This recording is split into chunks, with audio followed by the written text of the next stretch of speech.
Right, welcome back, guys, to the range. Okay, so in this week's episode, what we're going to talk about is module 3 of the Defender program.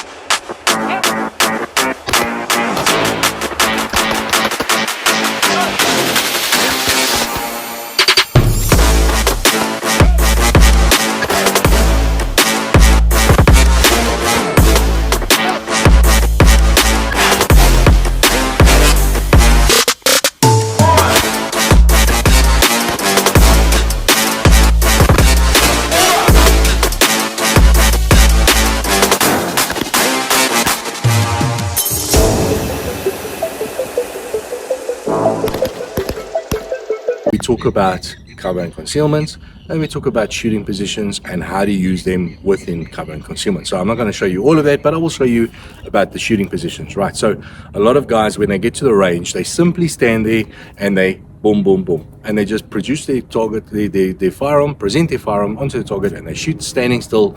And yes, I understand it. Some indoor ranges don't allow you to work from a holster. They don't allow you to do different shooting positions, obviously, because they've got booths and whatever else. So yes, it is hard. So that's why it is always best to get to an outdoor range where you can now practice these kind of things.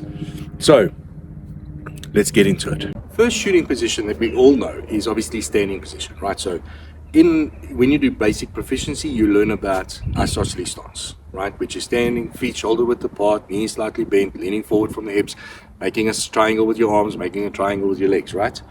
Okay, I don't like that stance because for me, shooting is a bit of a fighting stance. So I prefer 1 foot slightly back, 1 foot in front, as if I'm going to fight somebody. Okay, this works then for all my weapon systems, whether I'm using a handgun or a rifle or a shotgun. I use this platform, which is still an isosceles stance. It's just slightly off axis, right? It's just slightly adjusted for my benefit, right? Because why? I can move quickly either left or right if I wanted to. Okay, I have that option in this position. Okay, and this is a free stance. This is how I would stand in the street. I'd talk like this because this is where I want to be. I want to be in this fighting stance. Okay, so this is the standing stance, right? The next body position that we want to talk about is the kneeling position.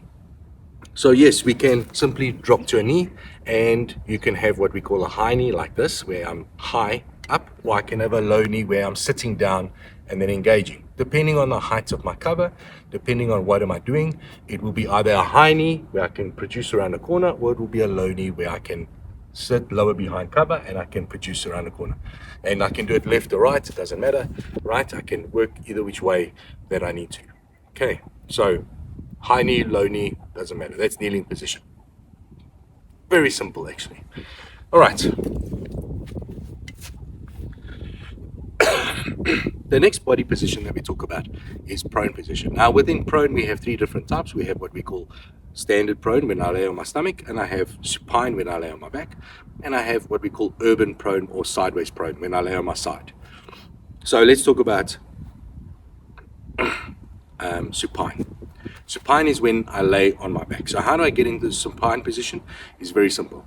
I find that if you guys have ever done any martial arts, you'll know that they teach you kick your legs out, fall to the floor.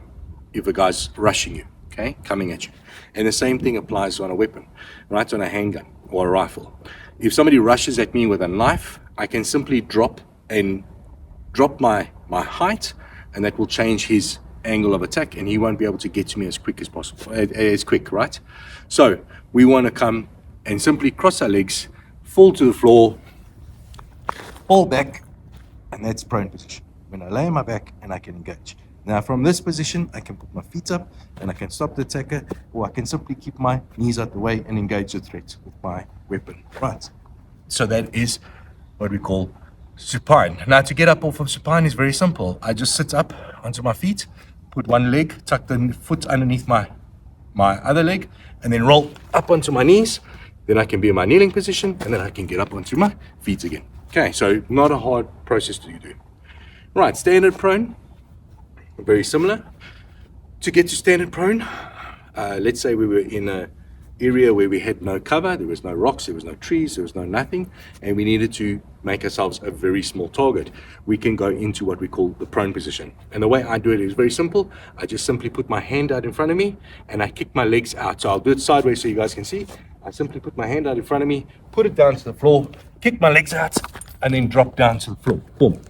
Now, you'll see some guys, they put their feet flat like this, and there's nothing wrong with this, but then they rock on their elbows to engage.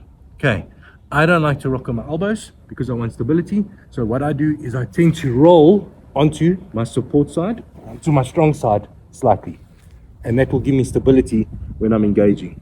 Okay, to get up, very simple. Keep your finger off the trigger, put your hand underneath you, get your knees up underneath you. You can stand up, get onto your knees, and then I can get up from there. Okay, very simple. And look how I'm getting dirty for you guys. Okay, sideways prone is very similar.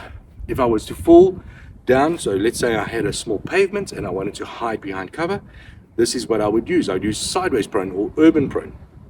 And to get down there, the easiest way is drop to a knee, fall to my shoulder, put my hips to the floor or balls to the floor, and then I can engage. Okay, I don't want to do this or this, okay, because if that's poking out from behind cover, that's what's going to get shot. So I want to keep this all down as much as possible, get as low to the ground as possible, and this is where I want to engage. Okay, getting up, same process. I can either just put my hand up, get up onto my knees, and then go up like that. Okay. Right, so those are shooting positions. Guys, it is a good idea to practice them at home. Do it in your lounge, okay? Practice going to your knee, left and right. Practice going down to prone, practice going down to supine, practice going down to urban prone or sideways prone. Draw, drop, practice that. Make sure your guns are empty, please, before you do these things. Otherwise, you're going to scare your neighbors or scare your wife or scare your kids. So make sure you practice this before you go to the range. And always remember, keep your finger off the trigger till your sight's on target. That way you'll always be safe, okay? So make sure your finger's off the trigger, because if you hit the ground hard enough, you're going to tense up that hand and you're going to let off around. Okay. Guys, the Defender program, Squad 2 is starting in June. Now, I put out a message a couple of weeks ago saying that if you wanted to enter, you had to do some few things. So I know on YouTube, you're not allowed to, you can't tag your friends or whatever it is. But on Facebook and Instagram and TikTok, you can. So go over to those channels and you can tag your friends and enter. All you got to do is tag 3 friends in the video from the last one when I said win a prize, and send us a video on WhatsApp of why you think you would be the best to enter. Now, we've had a few entries, and I want more. Right, I really want to give it to one of you guys, right? The free entry. The Defender program, somebody was asking me the other day, what does it cost? It costs, I think, 4,800 Rand for the 6-month program. You pay it up front, you don't pay it monthly, okay? And you sign up for a 6-month program. In that program, I promise you the benefits are unreal. I've watched these oaks from the first squad do amazing things, and the handling skills and the accuracy on these guys, they definitely have made me proud with their abilities and how quick they've got there. From now on, they're going to be working on more advanced stuff. So they're going to be working on now weapon-mounted lights, house. There will be a touch of vehicle. There will be, oh man, there's so many cool things now. I'm really excited for the last part. The first part was just getting us used to the guns. Second half of this program definitely does up the skill level. So I'm really excited now. So yeah, guys, don't delay. Make sure you sign up for the Defender program. I promise you, you will not walk away feeling that you didn't learn anything. There is always something that you learn on every single course that we do inside that Defender program. So sign up today, don't delay, please. Get it done. Right. And I'll catch you guys on the next one. As always, I hope you have a fantastic day. And don't forget, like, share, follow, subscribe if you like our content. And I will see you on the next one. Ciao for now.